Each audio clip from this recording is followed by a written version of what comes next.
ตอนนี้เนาะก็เป็นการฝึกซ้อมเรือของไอ้น้องทหารเนาะสร้างหัวของพวกเราทั่วซ้อมแก่กองรถเนาะการฝึกซ้อมของเราก็ซ้อมมาในระยะประมาณ2 เดือนปลายกว่าๆรายละเอียดแล้วให้พวกบรรดาผู้สมผู้เสียนี่เนาะช่วยเป็นกำลังใจให้บรรดาไอ้น้องทหารของพวกเราเนาะอยู่สร้างหกเนาะ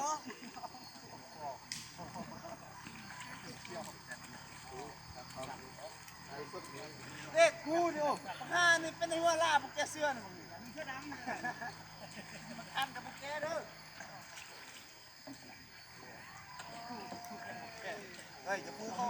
เล่นเด้อไปสดก่อนวิดีโอพ่อได้เอาพ่อกันหน้าคุณอ่ะ4-1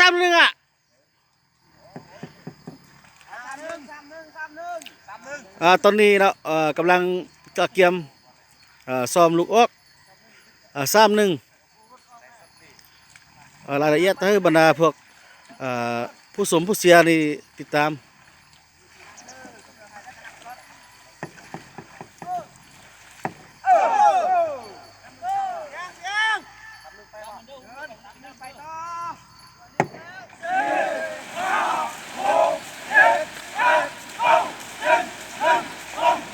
ถือว่าเนาะซ้อมแก้กองรถเนาะบรรดาสหายบรรดาผู้สมผู้เสีย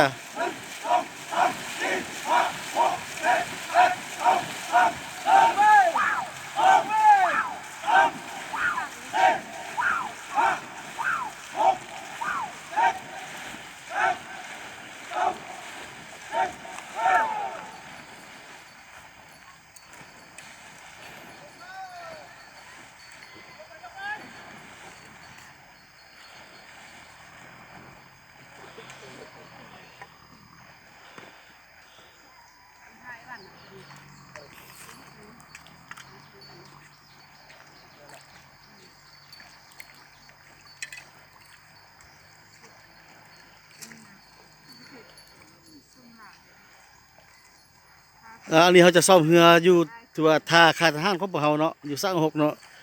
อันนี้ก็เป็นเรียกจารีของพวกเราเนาะนี่นำนี่นายให้บรรดานักสิพาย